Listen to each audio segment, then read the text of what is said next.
Marcos versus Pangilinan, barilan sa eskwela. Ngayon dad, nagkaroon ng isang shootout sa isang eskwelahan sa Tacloban kung saan dalawang menor de edad nakakuha sila ng mga baril at pinagbabaril ng kanilang mga kaklase. 3 ang patay at 11 ang sugatan. Ngayon naman, tinanong ang palasyo kung bukas ba ang Pangulo na ibaba ang age of criminality para maparusahan ng mga bata na gumagawa ng krimen. At sabi naman ni Jose Claire Castro na bukas naman daw ang Pangulo sa gintong idea. Ngayon naman, si Kiko Pangilinan ay hindi sang-ayon o hindi siya pabor sa pagbaba ng age of criminality. Ngayon naman dad, ano nakikita mo dito? Well, number one kasi, pag pinag-uusapan yung age of criminality, sa Pilipinas kasi, sa Asia, no, isa tayo sa mga may pinakamataas na threshold. Ibig sabihin yan, sa bayan natin, pag 15 and below, exempted ka kung makagawa ka ng krimen. No? Meron kang, kumbaga, hindi ka kaagad makri-criminally prosecute, no? Magkakaroon na ng parang social intervention. So, pag 15 and below. Sa ibang bansa kasi, for example, sa mga kapitbahay natin, na mga bansa, yung sa Thailand, sa Malaysia, tsaka sa Singapore, 10 years and below lang ang exempt. No? Sa atin, mas mataas yung threshold, 15 and below. So sa kanila, 10 years and below. Sa Indonesia, 12 years and below. So tayo yung sa pinakamataas na threshold. Ibig sabihin kasi niyan, ang sinasabi kasi ng ating Pangulo is baka pwede nang ibaba from 15 years to 12 years old para ipapantay na lamang sa Indonesia yung threshold ng mga criminal liability or responsibility. Pero pag-aaralan kasi natin to sa United Nations kasi, ang pinopropose ng United Nations Committee on Child Rights and Welfare is dapat at least 14 years and below. Yun naman ang kanila, hindi naman na masyadong mababa. Pero ang kanilang justification kasi meron silang tinatawag nating common law jurisdiction na sinasabing doli inca pax. Sabihin ng doli inca pax sa term na yun, ibig sabihin nun, parang wala pa silang pag-iisip na gumawa ng criminal, wala pa silang capacity to do criminal intent sa ganong klaseng edad. Kaya dapat 14 and below. Kasi hindi pa nila talaga naunawaan yung mga consequences na kanilang ginagawa. Pero yung katulad sinasabi natin, sa mga ibang bansa din, even sa Europa, 10 years and below na, hindi na 15 years and below or 12 years and below. 10 years and below na rin ang exempted lang. So, pagka lumagpas ka ng 10 years old at gumawa ka ng krimen, talagang you will be treated like an adult. Para ka na rin isang mama o isang nasa tamang edad na pwedeng parusahan ng batas pagka gumawa ka ng mali. So, ito yung mga distinction kasi dito. Kasi pag sinasabi nating masyadong mataas yung threshold, ang sinasabi kasi ng mga ibang tao, ng ibang mga bansa katulad ng Singapore, Malaysia, and Thailand, meron ng capacity yan na mag-isip kung ano yung tama o mali. Alam na nila. So, kinakailangan ibaba natin yung age of criminal exemption sa mga kabataan. No? Instead na 15, gawing 12 or 10. So ito yung mga pinagtatalunan ngayon. No? Pero sa bansa kasi natin, matagal na kasi tayong nasa 15 ang threshold natin. So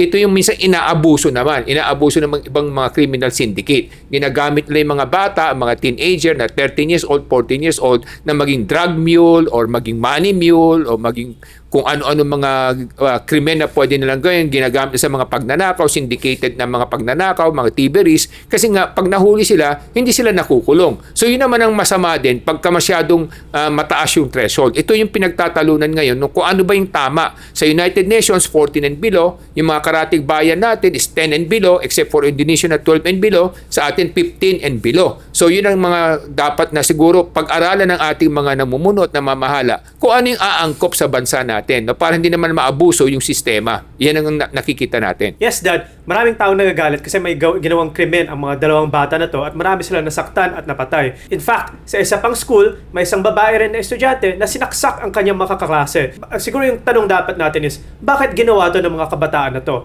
Kasi usually, katulad nga sa US, yung mga school shooting or mga barilan sa eskwelahan, usually nangyayari to dahil usually ang tao na nagdala ng baril at pinatay yung mga kanyang kaklase o kanyang mga schoolmate, usually may mga psychological problem siya, usually stemming from either home abuse or bullying sa school. So yung mga sinasabi nga, di pa to confirmed or verified, pero dun sa stabbing or saksakan sa isang eskwelahan dito at saka sa shooting na to, supposedly, ang mga hinahunting daw nila, ang kanila mga school bully. Ngayon, syempre may mga ibang accounts na sinasabi na may mga leaked text messages daw yung dalawang kabataan sa Tacloban na pinag-uusapan nila at pinagpapanuhan daw nila kung paano nila gagawin yung barilan sa eskwelahan nila, at sinasabi daw sa mga text messages na to or mga online messages nila amongst each other is parang alam nila na dahil bata sila, hindi naman sila mapunta sa preso.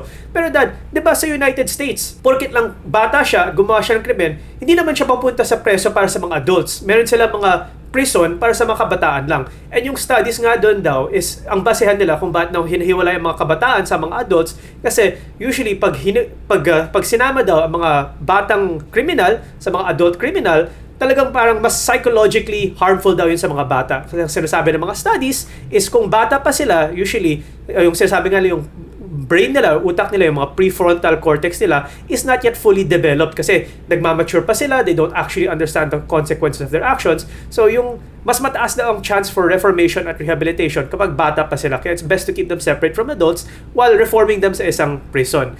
And although maraming nagagalit dahil sa mga sitwasyon na to, ayon sa datos sa PNP, yung mga children in conflict with the law, nakasulat daw ay 1.76 or 1.72% lang daw ang actual mga children committing crimes or dito sa Pilipinas. So, do we need to lower the age of criminality for our children, or should we just change the process or change what the Philippines is doing na instead of walang criminal liability ang mga kabataan or mga minors below a certain age, dapat siguro kahit na anong age sila, if they commit a crime, they would go to a different parang rehabilitation center na parang prison na rin, pero yung focus nga is to rehabilitate them and to help them grow and mature into better citizens of the Philippines. Anong naisip mo dyan, Dan? Well, let's look at the issues one by one. Let's solve, siguro the point of view here is ano ba yung root cause? Ano ba yung sanhi kasi bakit ang mga kabataan natin gumagawa ng krimen? So yun ang unang dapat natin talakayin. Kasi may kasabihan nga, di ba? An ounce of prevention is better than a pound of cure, di ba? So ibig sabihin nun, mas mabuting gamutin mo na hindi mangyari kaysa saka mo na lang ginagamot pag kami sakit na. So ang nakikita kasi natin mga problema dito is number one, no, yung mga sinasabi natin parental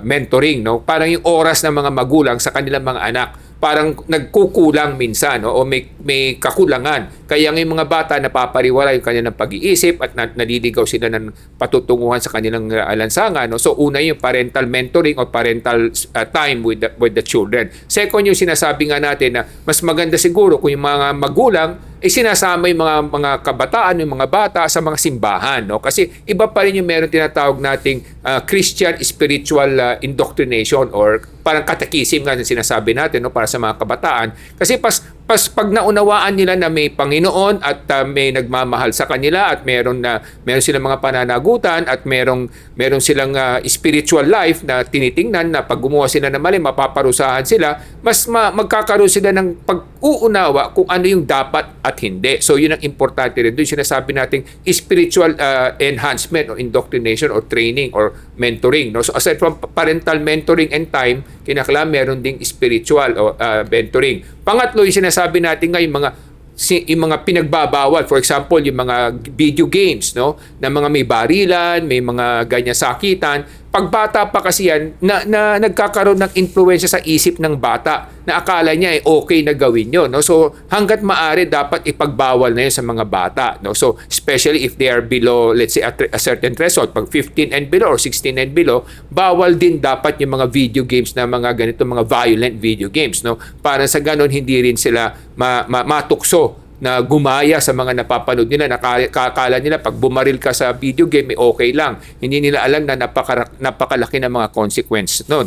So yun ang mga dapat na gawing hakbang para mapigilan itong mga ganito, matigilan itong mga ganitong pangyayari o occurrences. No? So yung mga binabanggit mo naman na kung basta kahit na bata, kung gumawa siya ng krimen, dapat talaga magkaroon siya ng ibang, kumbaga, rehabilitation process, no? Tama rin naman yun, no? Mas maganda nga yun kung gano'n. Pero kasi ngayon sa ating bansa, pag 15 and below, meron tinatawag lang na social intervention pero pinapakawalan pa rin sa pamilya. So, ibig sabihin, free pa rin sila, no? So, parang yung parusa napakagaan. Kaya nga itong mga ibang dalawang ito na gumawa ng pambabaril, mukhang naintindihan na nila. So dahil naintindihan na nila yung consequence na kanilang gagawin. So yung dollying kapak sa sinasabi natin, yung capacity to do criminal intent, hindi na present yun, no? Dahil they are already aware of the criminal intent of what they're doing. So ito nga yung sinasabi natin na kaya nga siguro inilalatag ng Pangulo natin na baka pwede nang ibaba from 15 to 12 yung criminal obligation or liability, no? So yun ang mga issues kasi dito. Now,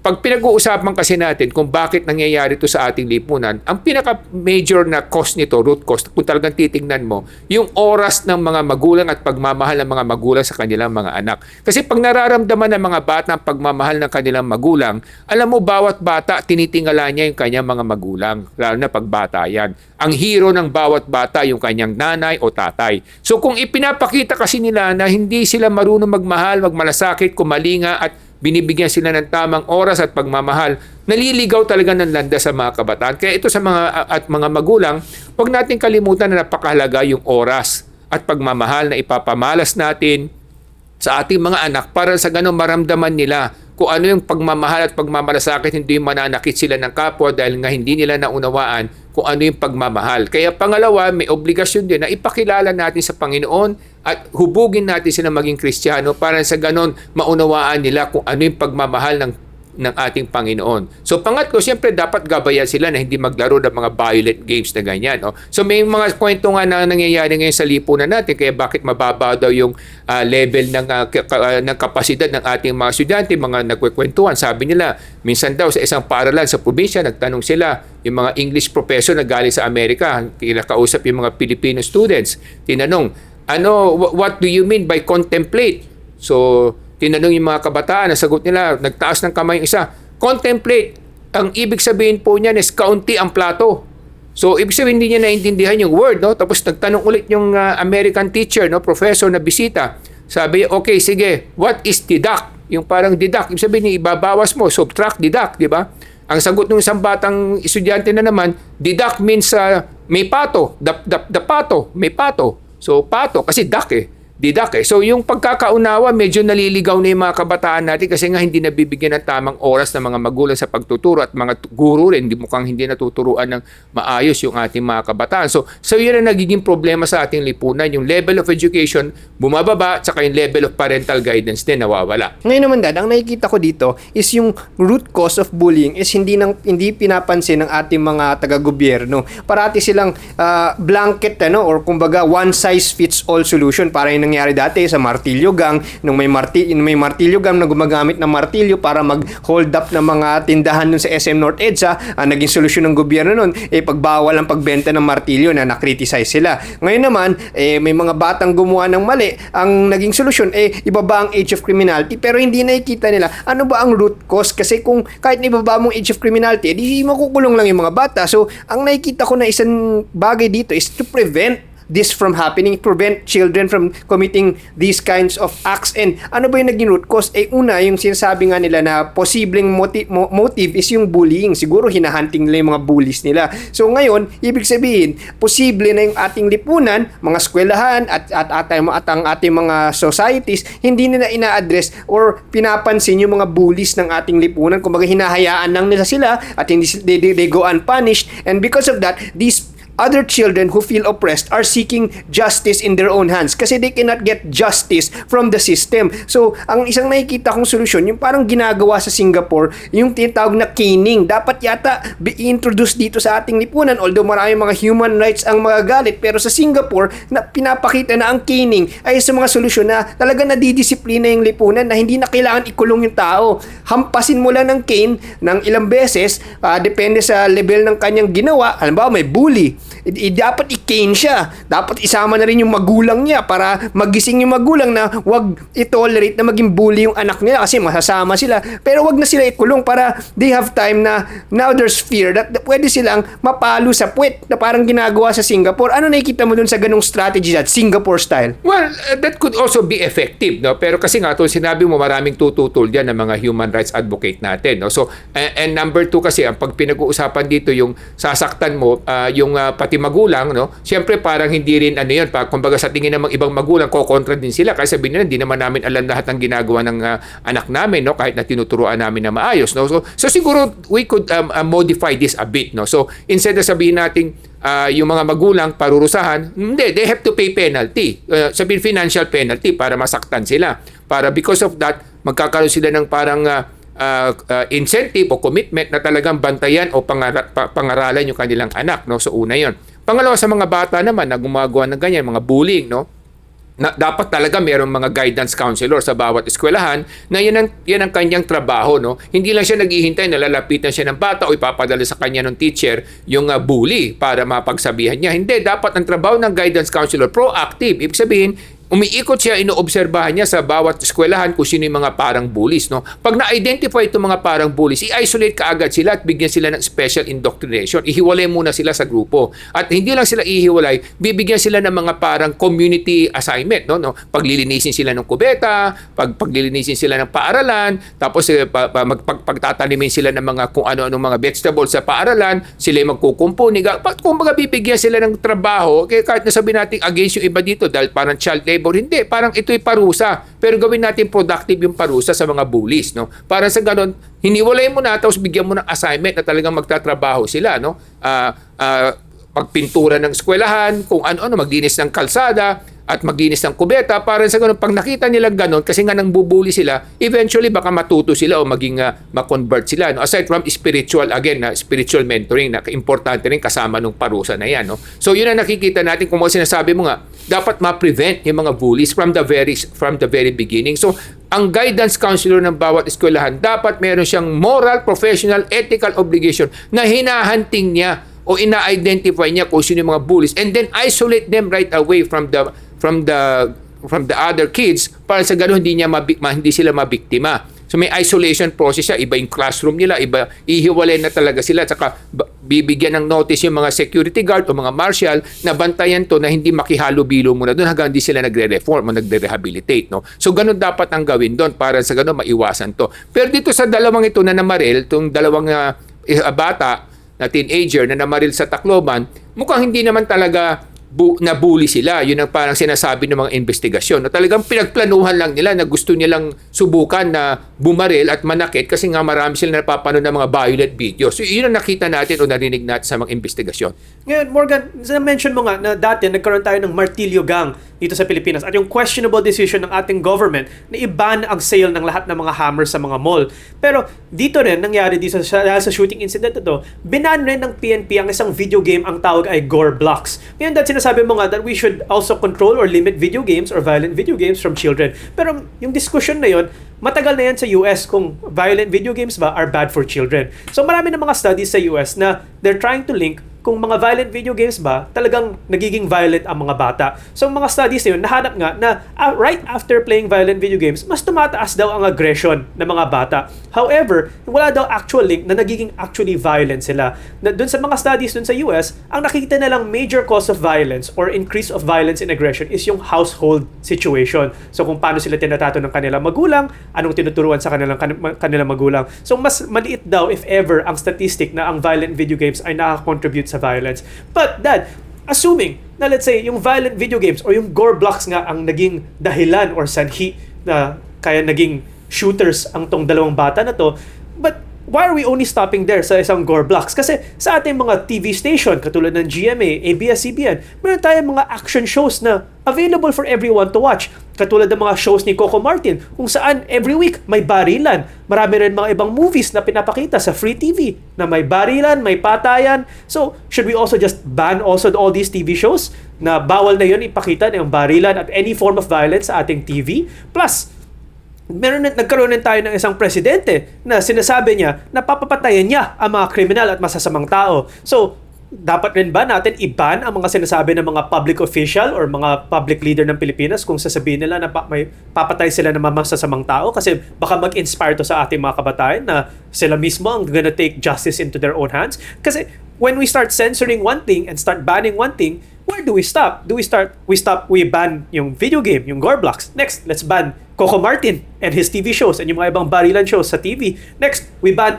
our president, even President Duterte, from saying na dapat papatayin yung mga drug dealers. Saan tayo maghihinto doon, Dad? What do you think of that? Well, let's look at the situation one by one. No? Kung sinasabi kasi natin yung mga violent video games, yun siguro dapat sinasabing natin regulated. No? Hindi naman natin sinasabing total ban. Kasi pag total ban, paano naman yung mga adult na marunong naman maglaro at meron naman silang mga professional and mental capacity to know what is right and what is wrong, di ba? So, ang sinasabi natin, regulated. When you say regulated, if and when there is a parent who will be there to supervise it, okay lang yun, no? Pero dapat the parents should have a consent, no? Number one. Number two, yung sinasabi mo nga, ano ba ang isa sa mga dahilan? Pero yung sinasabi nga natin kanina, sinasabi natin parental guidance or parental relationship with the children, no? Kasi pag yung mga parents hindi maganda relasyon sa bata, normally that is the one of the root cause bakit yung bata naliligaw ng landas, no? So lalo na kung sinasaktan siya o inaabuso siya ng mga magulang niya, ilalabas niya, igaganti niya sa ibang tao. Yung kaya nga nakita natin na karamihan sa mga bullies ay galing sa mga pamilya na naaabuso yung bata, no? Kaya nga nagiging bully rin siya, doon niya nilalabas yung ganti niya kasi ganoon ang mga tao eh. Pag nasaktan ka, gusto mong manakit.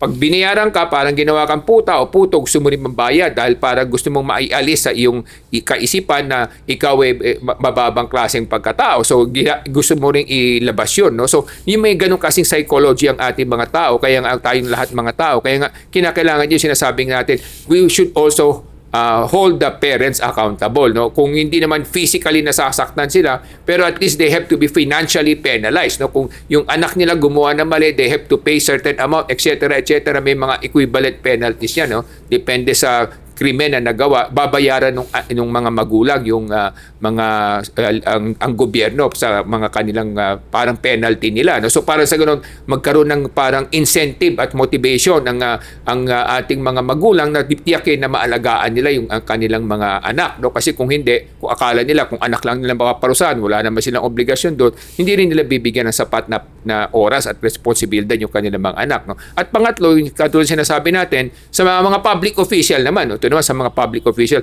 tama ka ron na sinasabi natin, pag pangulo ka o elected official ka, may sinasabi kang ganyan, dapat talagang i-censor na yun. At saka dapat parusahan din yung politiko na yun. Kasi nga, parang ini-encourage mo naman yung ating lipunan na gumawa ng ganyan. Hindi rin maganda yun, no? Tinuturuan natin ating mga kababayan na sumunod sa patakaran at sumunod sa batas. Pagkatapos ipapakita natin na tayo exempted. Hindi rin maganda yun. Kaya nga, sinasabi natin, bagamat hinangaan natin ang ating dating Pangulong Duterte dahil nga parang nakatulong siya sa pagbaba ng krimen sa ating lipunan at atakot niya mga masasamang tao sa kanya. Pero kasi nga hindi rin magandang yun, kumbaga halimbawa sa ating mga kababayan na para sinasabi natin pwede pala basta magsiga-sigaan tayo, pwede tayong manakit ng kapwa natin, no? So hindi rin magandang pinakita yun. Kaya sa lahat ng mga nagsisilbi sa ating pamahalaan at mga gobyerno, dapat sana maunawaan ninyo meron kayong higher moral responsibility to everybody in our country, no? Because everybody looks up to you. If you show that you are willing and you can break the law based on your own emotions and your own thinking, then everybody will follow you. And what will happen to our society? It will be chaotic, no? Magkakaroon na talagang napakagulong bayan at hindi na magandang patutunguhan ng ating kinabukasan. Kaya mga kabayan, dito sa Ilocano Defenders Party List, ang pangunahing objective namin is ayusin ang edukasyon. And education does not only mean the academic side, but also the side where we take care of our students, their mental health, and the way that the people interact with them. Kaya hindi pwede na may mga bullies na nananaig sa ating mga lipunan at ating mga eskwelahan. Kailangan gawan natin ng mga pulisiya para maayos ang mga ganitong mga bullies at madisiplina ang pati ang mga magulang nila para sa pag-unlad ng edukasyon. Ako si Morgan Sain, yung coach ng bayan. Mga kababayan, ang gusto ng Ilocano Defenders Party List ay taas ang antas ng edukasyon para sa bawat Pilipino, para gumanda ang kinabukasan ng bawat Pilipino. Kasi kung ang edukasyon natin, ganyan kababa lamang, kung saan wala tayong pake sa mental wealth, sa mental health at saka well-being ng ating mga estudyante, kung pinapababayaan lang natin ang mga ating estudyante na maging violente, maging bully at maging mapang-abuso, siyempre, sa kanilang future, sila rin ay magiging bully hanggang sila ay maging adults. At kung gusto natin mabawasan ang mga masasamang tao sa ating lipunan, kailangan taas natin ang antas ng edukasyon para sa bawat Pilipino. Ako po ay si Solomon Sayang, inyong kuya ng bayan. Sa lahat ng mga magulang at sa lahat ng mga tinitingala at hinahangaan sa ating lipunan, sa lahat ng mga naglilingkod, mga may kapangyarihan na nasa pamahalaan, huwag sana nating kalimutan, meron tayong responsibilidad sa ating mga kabataan, sa ating mga kababayan at sa ating sambayanan na hindi sila maligaw ng landas at hindi mamali ang kanilang patutunguhan. Kaya kami po sa Ilocano Defenders Party List, ang aming isinusulong ay isang bayan na ang mga kababayan natin ay nagbibigyan ng tamang kaalaman at karunungan at tamang disiplina sa kanilang pananaw sa buhay. Ako po si Michael Say, yung dad ng bayan.